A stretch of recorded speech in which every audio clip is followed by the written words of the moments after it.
Hey guys, welcome back to my channel. Today I am back with some more K-pop pet peeves of mine. Since my last video did pretty well, I decided to make a part 2. Comment some things that annoy you in K-pop as well if you want, and I'd love to have a discussion about each other's pet peeves in the comments. Now without further delay, let's begin. I am so sorry but this just annoys me. Loona girlies, I feel so sorry for you. I don't know why but it just gives me a headache. Especially when there are lots of members. It just makes the stylists look lazy. It makes it seem like they put absolutely zero effort into the outfits. And it also just makes me confused, because whenever they have the same outfits I have trouble with knowing who is who. I don't know if that's just me but oh well. I still haven't forgiven Loona stylists for basically giving them the same outfit in different colors. And as I said, especially with big groups like Loona, it just annoys me. And it just doesn't look right to me. I have absolutely no idea why but it just looks so eccentric. Don't get me wrong, I don't have anything against the members or something, but it is all about the way the choreography looks. With groups that have uneven numbers, formations look better and prettier. But with groups that have an even amount of members, it just looks weird. There is always someone in the back, and the person that is in the back is always covered up by another member, so that person that sings can be in the center. I know this isn't their fault but I personally wouldn't debut a group with an even amount of members. The only exception is when you have 8 or more members, because if you are in a large group you can make very beautiful formations, like we saw in Loona's butterfly, but if you have 6 members or less, formations and choreography just look oddly strange. Don't know if that's just me but it really puts me off.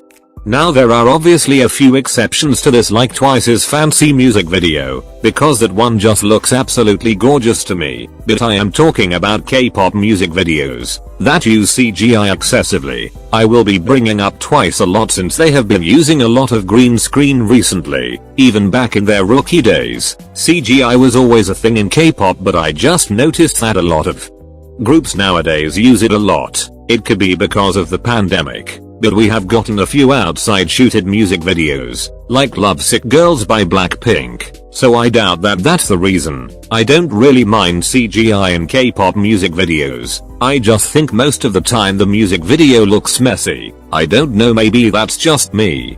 Now this one annoys me the most out of all of my pet peeves. I can name so many times when K-pop stans decided to hate on an idol for the dumbest reasons. For example, Blink's threw hate at chaeryeong during DTNA era because she quote unquote copied Lisa's hair, hating on Nayeon because she gets too many lines, hating on IU for being Jungkook's type, hating on Yeri for being added to Red Velvet after debut, and just many more ridiculous things. It annoys me and confuses me, and when you try and explain to them why it's stupid, they will act like little Karens. Please, I just can't.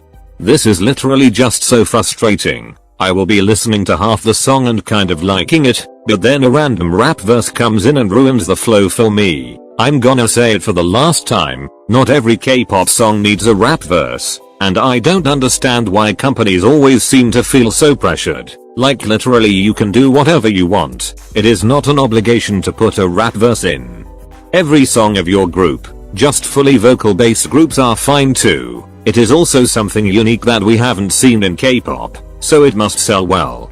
I am actually genuinely worried for all of the K-pop idols out there, especially for the ones that dye their hair a lot. Dyeing your hair is very damaging, so just imagine needing to do it nearly every week or so, and all of that for more than 5 years. I couldn't even imagine how those K-pop idols must feel, like their hair must feel very dry. I think K-pop idols and companies should consider choosing wigs more, but if they do start using them then please do it in the right way. Most wigs used nowadays don't even fit the idols that well. With there being a few exceptions of course, wigs are just less damaging to the hair. It can make them have another hair color without needing to dye or bleach it, but even idols that don't bleach or dye their hair must still have damaged hair. They style it every day and use hair straighteners. If you do this every day for several years your hair is gonna get damaged because of the heat. It may be less damaged than an idol who excessively bleach and dye their hair, but damaged hair is still damaged hair and both a little bit and very are bad. So I think that K-pop companies should really consider using wigs. It is way more healthy. Whatever they are doing now.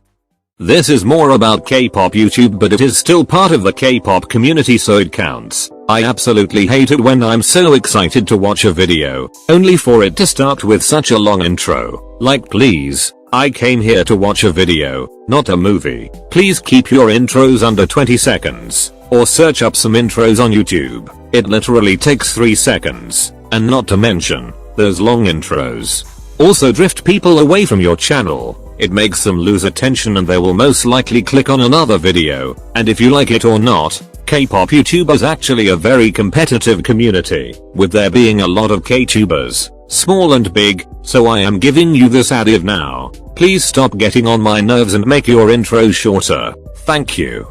I am just gonna say it. K-pop idols don't owe you anything. They don't need to tell their whole life story, what they are doing, where they live, and other personal information. This is also partially the company's fault for marketing them in such a way that K-pop stan think they own those idols. But let's face reality, we don't. So stop getting pressed if they don't share their whole life story. You need to see it as this: a stranger comes up to you and says, "Can I know your life story, or just something personal?" And you obviously reply with no, because he, a stranger, doesn't need to know anything personal about me. The same goes for K-pop idols. You may see them on your screen, but they don't know you exist. Yes, you might be their fan, but technically you guys are strangers. We all are. So please stop acting entitled.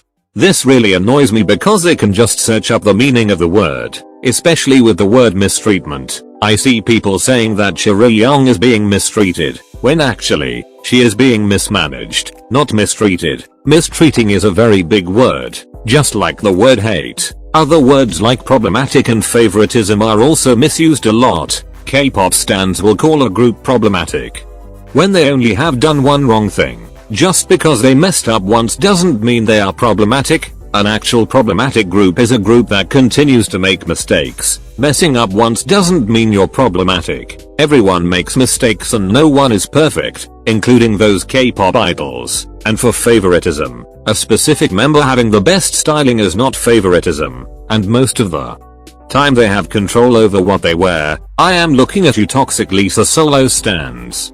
Unfortunately, this will be the end of the video. I hope you all enjoyed. Don't forget to like and subscribe since it helps me out a lot. I will see you guys next time. Stan Loona.